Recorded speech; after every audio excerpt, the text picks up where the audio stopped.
أعوذ بالله من الشيطان الرجيم. بسم الله الرحمن الرحيم. وقالت طائفة من أهل الكتاب آمنوا بالذي أنزل على الذين آمنوا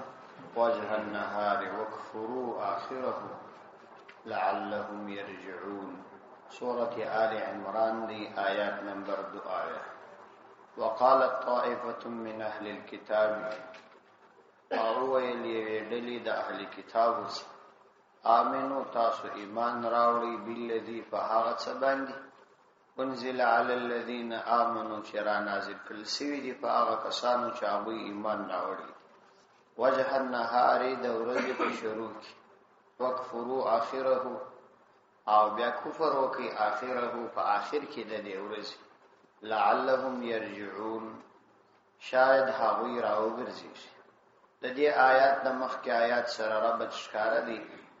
په مخکې آیات کې یعنی 1 نمبر آیات کې الله عز وجل د اهل کتابو د يهودو او نصاراو دوه خباستونه بیان کړ چې د دوی یو خباست دا او چې حق د باطل سره ګډاوه او دوم خباست دا او چې حق خبره پټول سره د دې چې دوی په دې پوهېدل چې دا کار بد دی او په دې کوم پیدل چې موږ حق پټو او بیا بیان دا کار کاوه. په دې را روانو آیاتونو کې الله تعالی د هغوی نور خواصتونه بیانوي چې یو ډله د يهودانو ابن کثیر رحمت الله علیه را نقل کړی دي چې د خیبر يهودانو او څه د مدینه نو دې مشوره وکړل د عملایانو چې تاسو د خپل عوامو ته د عامه يهودانو ته وایاست چې سهار په د ورځې په شروع کې ظاهرا د ایمان دعوه وکړي او د ورځې په آخر کې بیرته تاسو د ایمان نه وګرځئ. په دې وجه باندې بس تاسو دغه عمل څخه مسلمانان متاثر شي او هم ایمان پریږدي. ځکه عام مسلمانان چې په پیغمبر علیه السلام ایمان راوړي یا د مکه مکرمه تعلیم یافته خلک نه و او یا د اوس او خزرج د قبیله انصار صحابه و چې تعلیمي سطح لوړه نه و په اصطلاح عوام خلک و. نو دغه عوام خلکو د دوکه کېدو د پاره بدای او موثره طریقې هغه په دې اعتبار به موثره طریقې چې کله موږ یواري ایمان راو نو دی بوای ګوره دا علماء دي عادی د اهل کتاب علماء دي ایمان راوړي ګوره متعصبین دي او د ورځې په آخر کې چې بیرته موږ مخ واړو نو دی بوای ګوره دا علماء دي ضروري او غلطي پکښ دي دا د الله د پیغمبر دین حق دین نه دی. که حق دین وای نو دا خلکو کو تعصب نه کاوه عادی په شروع کې ایمان راوړ نو ضرور په دې دین کې کوم غلطي ستا نو موږ خو عوام خلک یو په خبره نه پوي نو ځکه به موږ هم دیني وګرځو. دا د دوی یو تدبیر وو. الله عز وجل دلته د دوی دا خباست بیان کړ چې د دوی طبيعت دا دی چې په څه طریقه باندې مسلمانان د الله د دین څخه واړي. وقالت طائفه من اهل الكتاب او ويل طائفه يدلي خپل تر مابین په مشوره کې من اهل الكتاب د اهل کتاب څخه یعنی د يهودو نصاراو څخه من اهل الكتاب د يهودو او نصاراو څخه چې د مسلمانانو د گمراه کولو د فار دغه یو ش تدبیر دی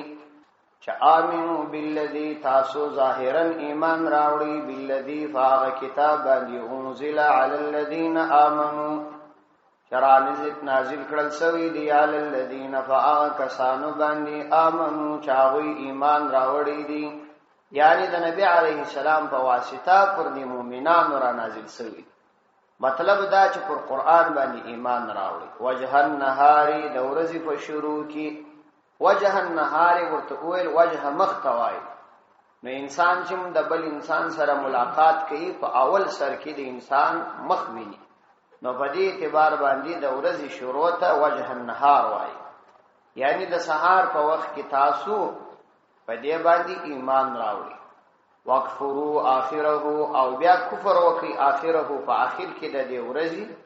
د ماښام په وخت کې بیا بیرته کافران شي. لعلهم يرجعون شاید دغه مسلمانان یرجعون راوګرځي د خدای عزوجل د دین څخه مخ راواړي تاسو دا کار وکړئ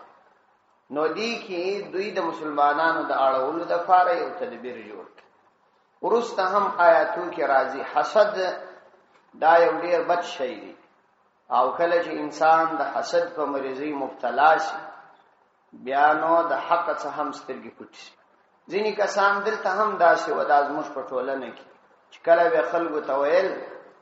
ول په دې وهابیانو باندې یوازې مذهبي علما پوهېږي د دې مذهبي علماو څه ما سوا بل څوک په دې نه پوهېږي حالانکه دا عین دا خبره ولا تؤمنوا الا لمن تبع دينكم قل ان الهدى هدى الله أن يؤتى أحد مثل ما أوتيتم أو يحاجوكم عند ربكم ولا تؤمنوا إلا لمن تبع دينكم دا یا بل خباست اعدادی چې پر منسوخ دین باندې دوی ټینګ اوسېدل ولا تؤمنوا الا لمن تبع دينكم او تاسو ایمان مراوړی الا لمن تبع دينكم مگر د هغه چا چې تاسو د دین تابعداري کړی وي قل ان الهدى هدى الله قل ارتوای پیغمبر علیہ السلام ان الهدى هدى الله یقینا هدایت د الله تعالی دی ایؤتا احد مثل ما اوتیتم او یحاجوکم عند ربکم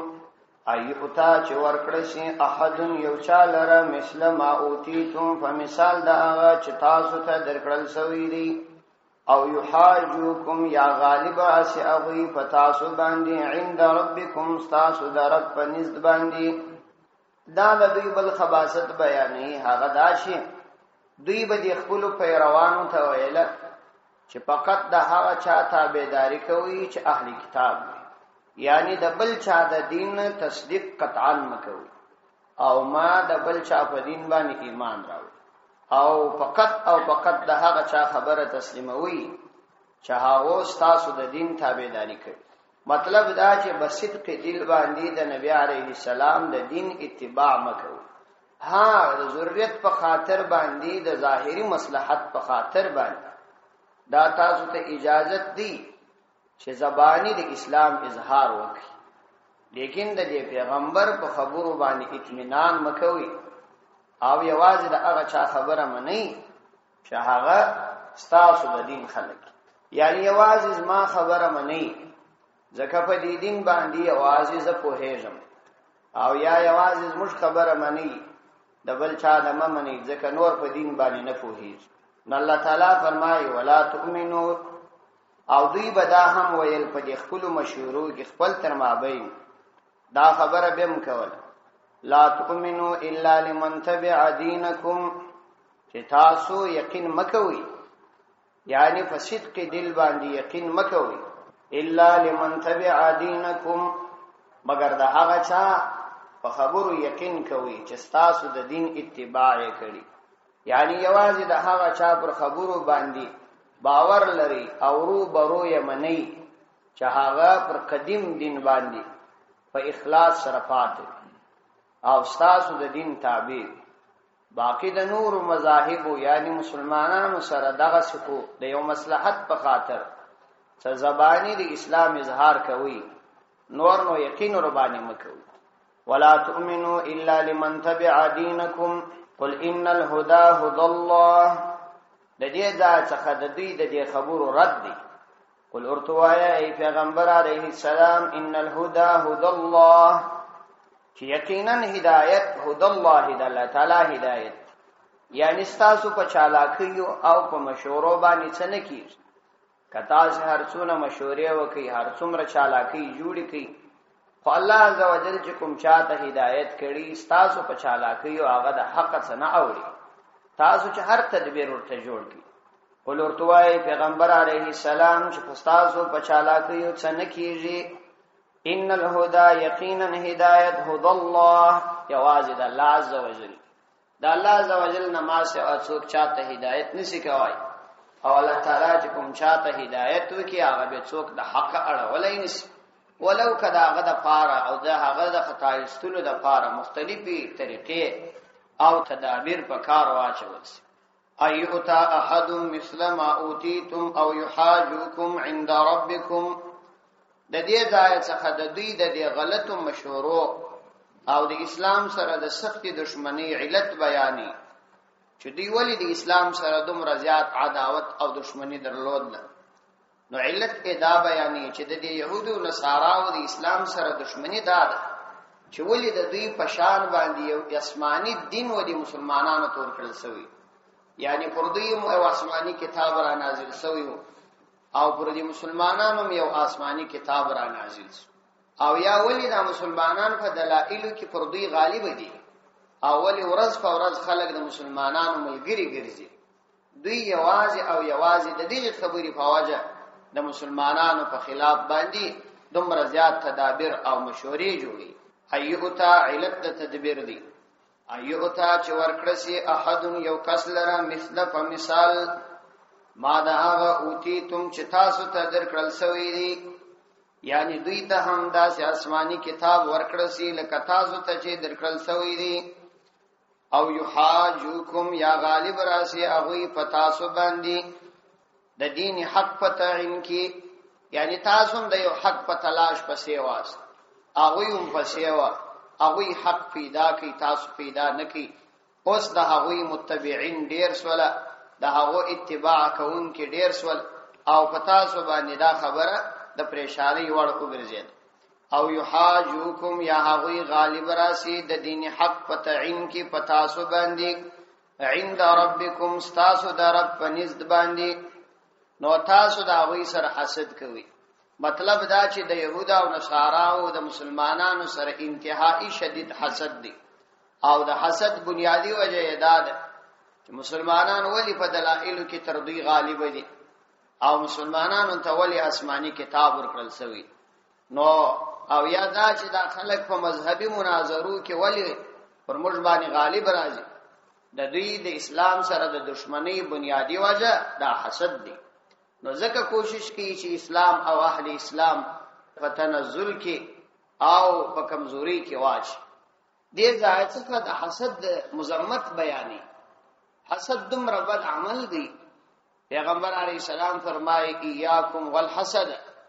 تاسو د حسد څخه ځان ساتئ، فإن الحسد لتأكل الحسنات كما تأكل النار الحطب. دا حسد داسې د نیکی ختموي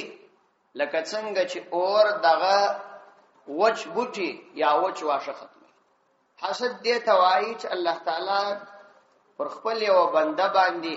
یو انعام وکړي، هغه ته یو نعمت ورکړي، یا د دنیا یا د علم یا د شایست یا د استراحت او اطمینان.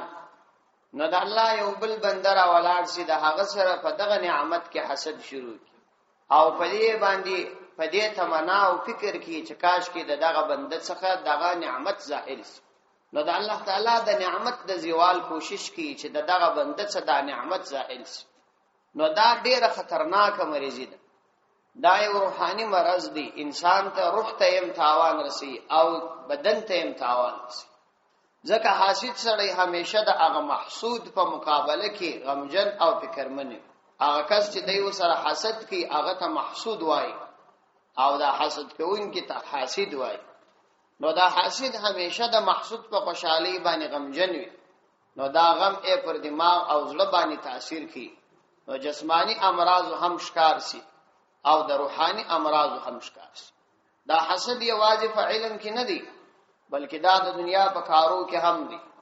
عموما عام خلکو کې په کاروباري خلکو کې دا حسد مریضي خورا ډیره دی. په دې باندې پریشانی چې ولې د مسائل کاندار څخه سودا ډیره کیږي، ولی پلانې ته دومره ډیر شان راځي. دا د انسان ټولې نیکی بربادي. ګوري تر ټولو بنیادی خبره دا ده چې سړی د خپل نیکیو حفاظت وکړي. د خپل نیکیو حفاظت کول ډیر مهم دی. دا خو نیکی کول دومره کمال نه دی لکه د نیکی حفاظت چې څومره کمال دی. حدیث کې راځي لا ورعک الکفی،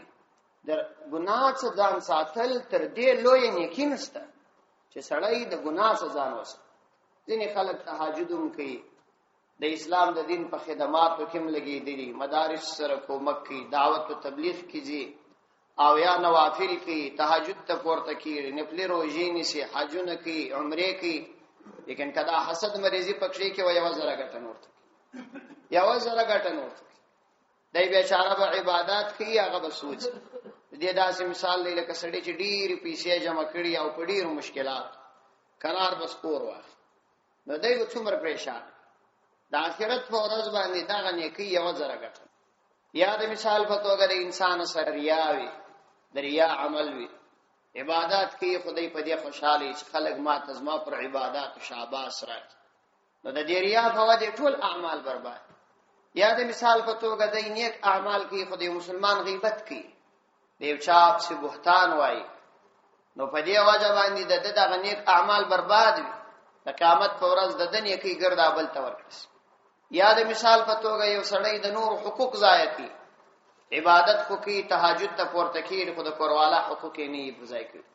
د اولادو حقوق یې نه پرځای کوي د مسایکان حقوق یې نه پرځای کوي د قیامت په ورځ شراسه هیڅ شي نه نو دی بوای چې ما خو ډیر عبادت کول زه خدا سے گزر کوم لیکن هغه به د نور حقوق دي نزای سي مولانا اشرف علي تهانوي رحمت الله علیه لیکلي دي چې تر ټولو بنیادی خبره ده چې انسان د نور د حقوق درناوی وکړي دا تر ټولو لوی دینداري نو دا د حسد مریضي دومره خطرناکه مریضي ده کله ښکارا حق په انسان باندې رد پکې انکار پکې دا يهود په دې باندې پیدل چې دا نبی کریم علیه الصلاۃ والسلام د الله رسول په دې سر خلاصې دي بالکل دا ورته معلومه ده الله عز وجل فرمایي يعرفونه كما يعرفون ابناء دا چې دوی دا نبی علیه السلام پیژني لکه څنګه چې د خپل ځامن پیژني عبد الله ابن سلام رضی الله عنه چې ایمان راوړي او بیا نبی علیه الصلاۃ والسلام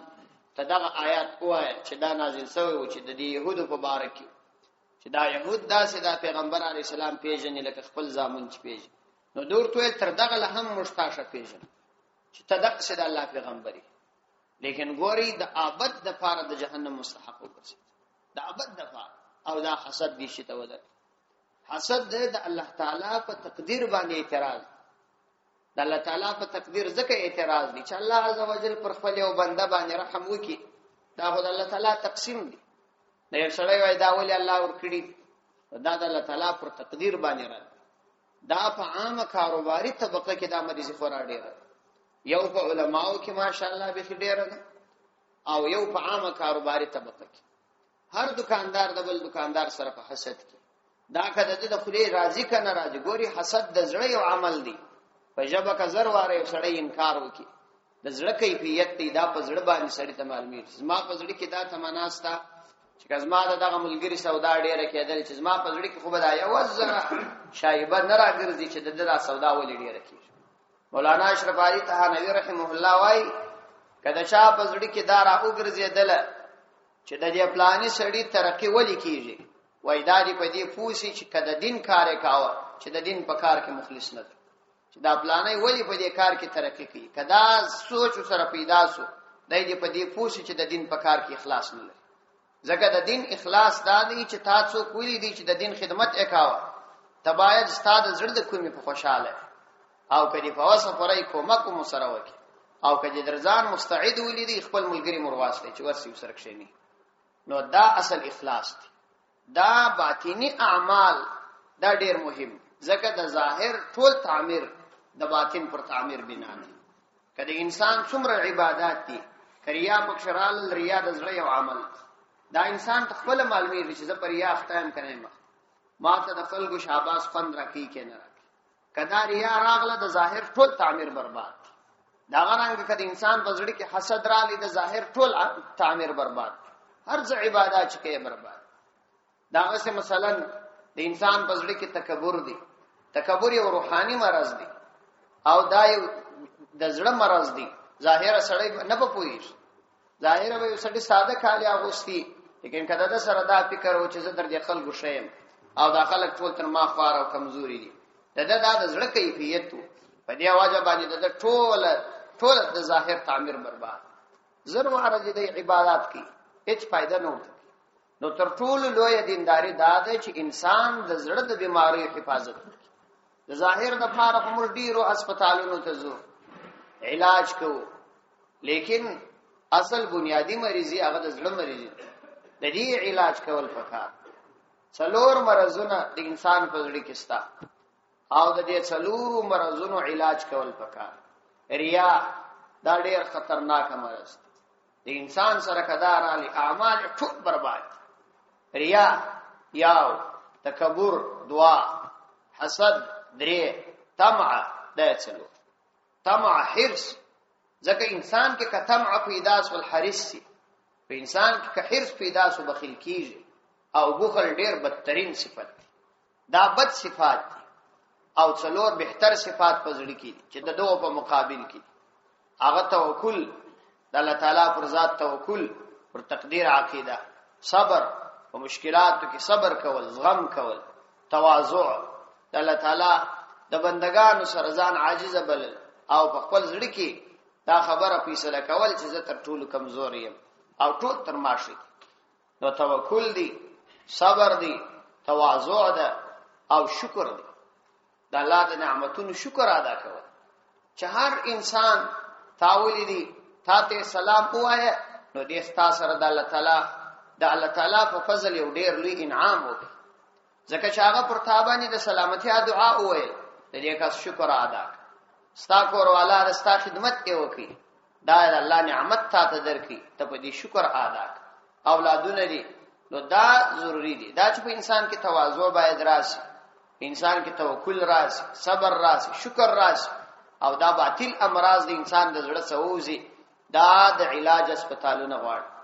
او دا روحاني هسپتالونه غواړي. د دې لپاره د علاج طریقه دا ده چې سړی هغه ټول اطراف او هغه ټول طرفونه انتخاب کړي چې د انسان د باطن اصلاح پکې کیږي. یا د دعوت او تبلیغ په لین کې ولاړ شي، یا د حق علماء او صحبت اختیار کړي، او یا د داسې متشرع کامل عالم شیخ سره بیعت وکړي چې د هغه په صحبت کې د باطن څخه د امراض لري شي. او یا د هغه علماء چې هغه منلي علما دي، لکه دا اکابر علماء دیوبند، د هغوی د کتابونو دوامداره مطالعه وکړي چې هغوی په دې ارتباط باندې دا کتابونه لیکلي دي، دوامداره مطالعه وکړي. مولانا زکریا صاحب رحمت الله علیه لیکلي دي چې زما چې څومره ډېر اصلاح الله تعالی کړی، یو بنیادی وجه دا ده چې ما د خپل د اکابرو د کتابونو مطالعه کول او دوامداره مې دا کتابونه وایي. د دې تصوف او سلوک په ارتباط، د انسان د اصلاح په ارتباط ډېر بهترین کتابونه د مولانا اشرف علي تهانوي رحمت الله علیه، مولانا زکریا صاحب، مولانا محمد یوسف دیدیانوی صاحب، مفتی رشید احمد صاحب، د دې ډېر بهترین کتابونه دي. دا پیدا کې او مطالعه کوي، ځینې پښتو ته مو ترجمه شوي، اکثریت یې په اردو کې. نو حسد ډېره بدترینه بیماری ده. قل ان الفضل بيد الله. اوس الله عز وجل د دې د حسد رد کی چې دوی ولې د مسلمانانو سره حسد کی. قل ورته ای پیغمبر علیه السلام ان الفضل بيد الله، یقینا فضل او فضیلت د الله تعالی په قبضه او قدرت کې دی. یؤتیه من یشاء، ورکوي هغه چاله من هغه چاله یشاء چې وای غواړي. یعنی فضل چې الله تعالی په کوم خپل بنده باندې فضل وکي، دا د الله تعالی په قبضه او قدرت کې دی. دا د الله خوښه ده چې چاته فضل ورکي، چاته یې نه کی ور، دا د الله تعالی فضل دی. نو په دې باندې ولې سړی د چا سره حسد وکي؟ یو چاته الله تعالی ښه کاروبار ورکړي، یو چاته ښه علم ورکړي، یو چاته په خلکو کې محبوبیت ورکړي، یو چاته به جمال ورکړي، حسن ورکړي. نو په دې کې حسد کول ډېر خطرناک مریضي ده. د خدای تعالی پر فضل باندې دای دا هغه سره حسد کی. دا په شذو کې مخورا ډېر ده دا مریضي. د دې علاج کول ضروری دي، کنه ټول اعمال د سړي په برباد. ګوري موږ ځینو کارو کې د ډېرو قومونو سبا مخ کی، د ډېرو ملکونو د قومو سبا په ځینو عبادتو کې او په ځینو سنت اعمالو کې مخ کی. لیکن ځینې داسې بیماری په موږ کې ستا چې هغه به په ډېرو خلکو کې نشته. کېدلای شي یو سړی په دې وجه چې حسد د چا سره نه کوي، او ظاهراً به ګناهګار سړی وي، بد عمله به وي، خو دغه یو ښه عمل په وجه چې د مسلمان سره به حسد نه کوي، الله ته به در هغه مسلمان ډېر مقبول وي چې ظاهري به عبادات هم کوي، شکل به هم د سنت طریقې مطابق جوړ وي، خو حاسد وي. نو کله په ځینو قومونو کې ډېر ښه صفات نور هم وي، یو خو بسړی د همیشه د فار د ځان سره دا فکر کوي چې زه تر چا شنه یم. دا هم یو ډیره بده مریضي ده چې دا سړی ځان تر نور شبوري چې په ما کې خدا دی دا عبادت ستا په نور قومو کې نشته. کېدلی شي په هغو کې بې نورې خوبۍ وي، تا ته نه معلومي. هغه تر تا ښیي په ډیرو لحاظو تر تا ښیي. ځان تر چا شنه بلل دا لوی کمال دی چې سړی ځان تر خلکو ښونه بولي. مولانا اشرف علي تهانوي رحمت الله علیه یو ځای روان خپل شاګردان هم ورسره نه یو درې کسان څلور کسان په دې علاقه کې و داسې بد اخلاق خلک بیا د په ارتباط دا ویل دا ټک ګوري روان دي. شاګردانو یې واورېدل، طبعا بدوم اوریدلی خو د په دې سر نه وګرځا او ورته چې دا غلطه خبره وکړه. ولدا د دې خبره چې دا د دوه حالو خالینه کزه ټګ ومن خو درواغ نه دی ویلي، حقیقت کې ویلي. او کنه هم نو خدای په مات چې دا خبره وکړه نو ماته څه تاوان وکي. د دې په خبره خو نو زنه ټګ کېږم کوم نو یقیني به يم دي درواغ نه دی ویلي، او کنه هم نو د دې په خبره کېږم دا د دې لپاره تاواني خبره. او دا که په موږ په څوک دا خبره وکي نو بیا خو اسمان ځکه تراورسو اوه زدون بزرګ سړیم تا په مات چې دا خبره وکړه. قل ورتوای پیغمبر علیه السلام ان الفضل بيد الله، یقینا فضل د الله تعالی په قبضه او قدرت کې دی. یؤتیه من یشاء ورکوي هغه چاله چې الله تعالی وغواړي. والله علی عز وجل واسع علیم، واسع انتهائی د وسعت خاوند دی، یعنی خپل د فضل کمینه لري. ډیرو بندگانو باندې ډیر پراخ فضل کړی دی. د الله تعالی په فضل کې فراخي ده، الله تعالی په فضل کې کمینه لري. دا د بندگانو نیتونه دي چې پر چا باندې د الله تعالی رحمت نه پیرزو کیږي. الله د خپل رحمت په اعتبار انتهائی وسعت لرونکی ذات خلکو ته پاچهي ورکړي، چاته نبوت ورکړي. نبوت الهام ځینو بندگانو ته ورکړي او ځینې به کافران ګرځولي، شدید کافران. دا د الله تعالی قدرت دی، سړی باید الله تعالی قدرت تسلیم کړي. علیم، الله تعالی د علم خاوند دی، کامل علم لري. الله تعالی ته دا معلومی دی چې څوک د دې مناسب دی چې هغه خپل فضل او رحمت ور نصیب کړي. الله تعالی په خپل کارونو کې علم لري، د خپل علم او مصلحت او حکمت مطابق چاته فضل ورکی چاته نور کی. انسان باید په دې کې همیشه فکر منني چې ولی پلانې ته دومره کمال ورکړ سوی دی او ماته نه دی راکړل سوی. دا الله تعالی ته علم دی، هغه کې ډېر داسې صفات وي کتا ته دا کمال درکې کېدای شي ستاسو د آخرت ته خرابېدو ذریعہ وګرځي. ډېر شان داسې چې چاته الله تعالی مال ورکړي بلته به نه ورکړي، نو ممکنه ده چې کدا سړی ته چې نه دی ورکړي دته ورکي. الله تعالی خو په هر کار کې حکمت او مصلحت سته.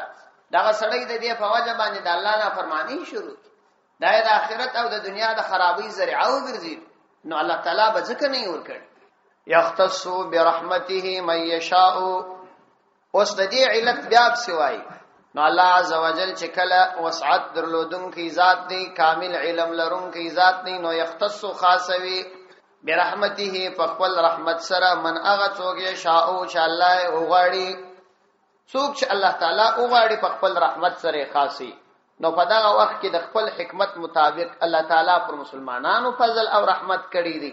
او يهودانو باندې نه لري کړی. نو د يهودانو د مسلمانانو سره حسد کول فضل او جهالت خبره ده، بیکاره خبره.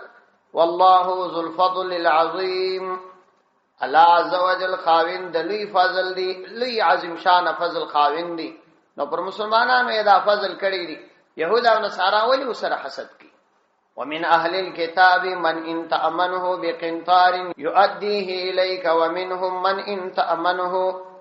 بدينار لا يؤديه اليك الا ما دمت عليه قائما.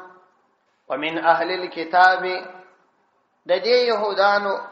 او نصاراو یو بل خباست دلته بیانې، یعنی مخکنی آیاتو کې الله عزوجل د دوی خیانت د الله د دین سره بیاناو چې دوی غوښتل چې د الله دین دا لمنځه یوسي. نو ځکه د نبی عليه الصلاة والسلام د پاره هم مختلف تدابیر جوړ کړل چې هغه ته تکلیف ورسي. مسلمانان د دین واړي، حق په باطل باندې ګډ کی، حق پټ کی، دا ټولي طریقې دوی په کار واچو. نو دوی د الله تعالی د دین سره خیانت، اوس پر روانو آیاتو کې د دوی د عام خلکو سره خیانت او د عام خلکو په مالونو کې خیانت دا بیانې. ومن اهل الكتاب من ان تأمنه بقنطار، او بعض د اهل کتاب څخه من هغه کسان دي ان تأمنه کته امانت ورکړي هغه لره بقنطار یو خروار يؤديه نو هغه به ادا کی الیک تعالی. ومنهم بعض داغوی څخه من هغه کسان دي ان تأمنه کته ورکړي هغه لره په امانت کې بدینار یو دینار لا يؤديه نه ادا کی الیک تعالی الا ما دمت علیه قائما، مگر در هغه وخت ما دمت علیه چې دوامدار ته علیه پاغه باندې قائما ولاړ. نو د يهودانو کې دوه قسم دي، یعنی ځینې هغه دي چې بیا ایمان هم راوړي دي چې پاوی کې د امانتداري و، یعنی امین انسانانو چې تا هغه ته بسته خروار سرو زور ورکې قنطار وای یو پورا خزانه ته بسته خروار سرو زور امانت پر تکشیش دی، نو تا ته پر خپل وخت ستاده غشتنی مطابق درکې یو دینار به هم جنیسته کړي. او ځینې بیا داسي خائنان خلق دي چې کته هغه ته یو دینار ورکې یو دینار په امانت کشیش نو دی به انکار کوي نه به تر هغه وخت پورې شی راټینګ نه کې دوامدار په پسې نه سي، نو تا ته به دا یو دینار هم نه درکې. یو ډلې به داسي. ومن اهل الكتاب او بعض د اهل کتاب څخه من خلق دي ان تأمنه بقنطار يؤديه اليك، هغه کسان دي ان تأمنه کته امانت ورکړي هغه لره بقنطار یو استغفروار يؤديه نو هغه به ادا کی تعالی را دا خروار ستاده غشتنی په وخت کې الیک تعالی را به ادا کی. اسلام د تعصب دین نه دی، دا دی الله تعالی په خپل قران کې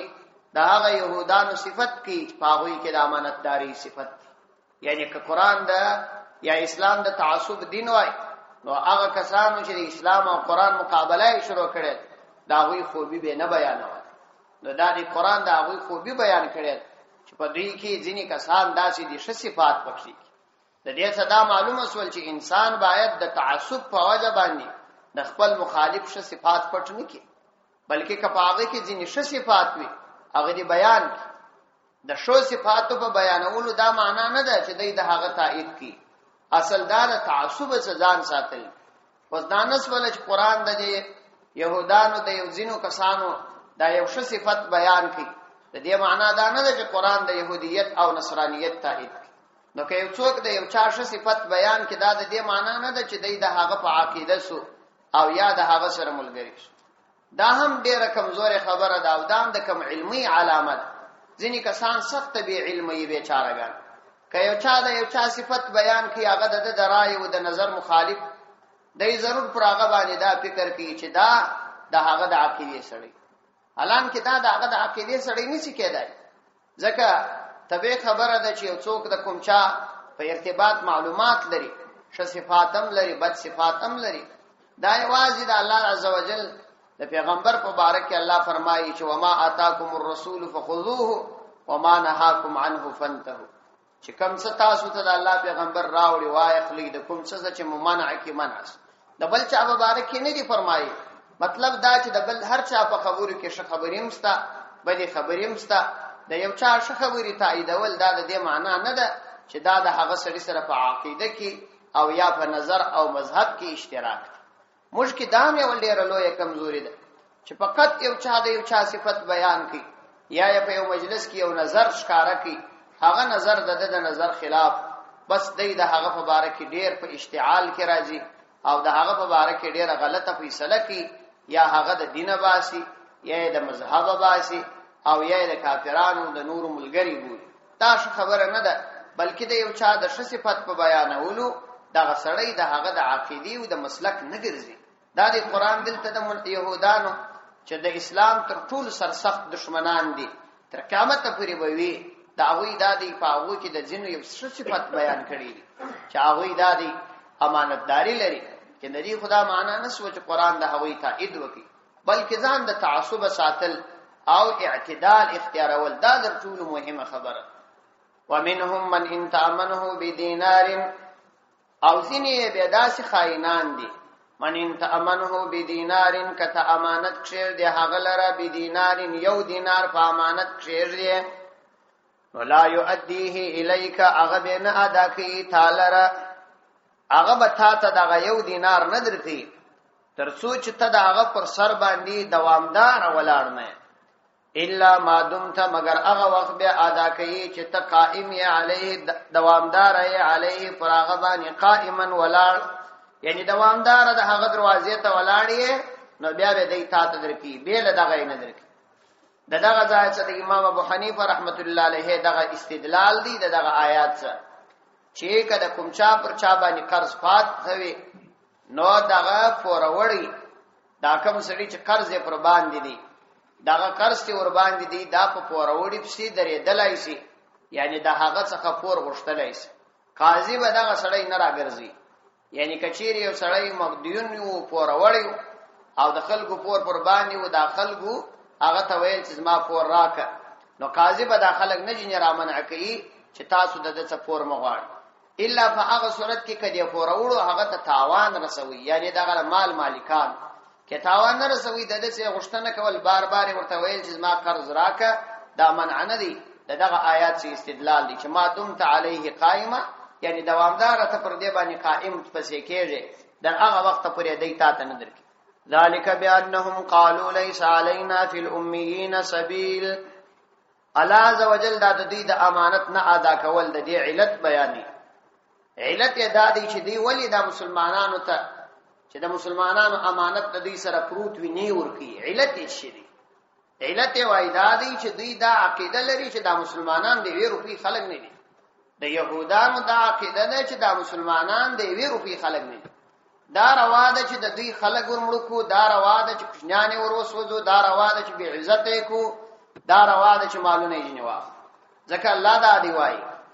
ذالک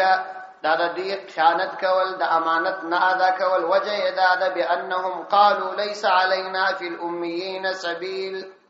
ذالک دا د امانت نه ادا کول په دې وجه دي بانهم چې یقینا دوی قالوا ويلبي ليس علينا نستفر مرباني في الاميين دعام انسانانو د امیانو په باره کې سبیل سګنا یعنی په مرباني څه ګنا نست کوم د دې په مال کې خیانت وسرو یا مال جنی وګرځو په زور یا جنی اغلاق پر موږ باندې موږ په کتابونو کې دار اغلی دي چې ګنا نس نو ځکه دا مشترک واده چې دني عقل نو اوسم دی دا عقیده لري د مسلمانانو په باره کې د مسلمان څخه مال غلا کاو کې قتلوي کې بی عزت کوي او کې یو تاجر څخه پیسې اخته بندي کوي دا دوی ځان ته راوابول دا دوی اصل دی دا دوی عقیده ده او مسلمان په بصیری خارجي دوستانه بولی ذالک بانهم قالوا ليس علينا في الاميين سبيل ذالک دا د دې د امانت نه ادا کول ځکه دي بانهم شدوا یقینا قالوا وای ليس علينا في الاميين سبيل نست علينا فرموج باندې في الاميين فعام خلقو کی امیین خو دا د نبی عليه الصلاه والسلام قوم قریش بلل ځکه دا خو اهلی کتاب نه و او دا د مدینه منوره انصار بلل دا خو اهلی کتاب نه و یعنی دی په مجموع کې ټول مسلمانان په امیین باندې بول هغه وخت خو مسلمانان یوازې دغه خلک یعنی کومج دا وې څغلاو کو یا مال جنې پټ کو پر مج باندې نسته د دې په ارتباط سبیل دا تنوین عوض د مضاف الیه څخه دی یعنی سبیل الزام د ګناه کوم لار او طریقه پر مج باندې نسته پدې کې الله عزوجل د دوی دا خباست بیان یعنی د اهل کتاب څخه ماشه وا د نور څخه مثلا لکه قریش یا عام مسلمانان دا هغه څخه مال غلا کول یا ورڅ په زور اخستل دا ټول مشترک وادي وای او دا وایي موږ په مذهب کې دي الله عزوجل د دوی دا غلط عقیده رد کړي ويقولون على الله الكذب وهم يعلمون ويقولون دوی وای على الله پر الله عز وجل باندې الكذب دروا پر خدای باندې دروا غوايي چې دی دا خبره کې په تورات یا انجیل کې دا خبره مشتستا چې د امیینو په مال اخستلو کې پر مشت الزام نشته نو دی خو خپل کتاب او خپل دین ته منسوبي او خپل دین خو د خدای د طرف راغلي دي نو بیا خو معنا دا چې دا به الله ورته ویلي دی پر الله دروا غوايي ويقولون دوی وای على الله پر الله عز وجل باندې الكذب درواغ دی درواغ وایي چې دا کار روا بولي وهم يعلمون حال دا چې دی پوهیږي هم چې د الله تعالی په کتابونو کې دغه خیانت د حلال والی هیڅ لار نشته وهم او دی يعلمون پوهیږي دا په دې باندې پوهیږي چې د الله تعالی په کتابونو کې د دې غلط کار د حلال والی هیڅ یو لار نشته صدق الله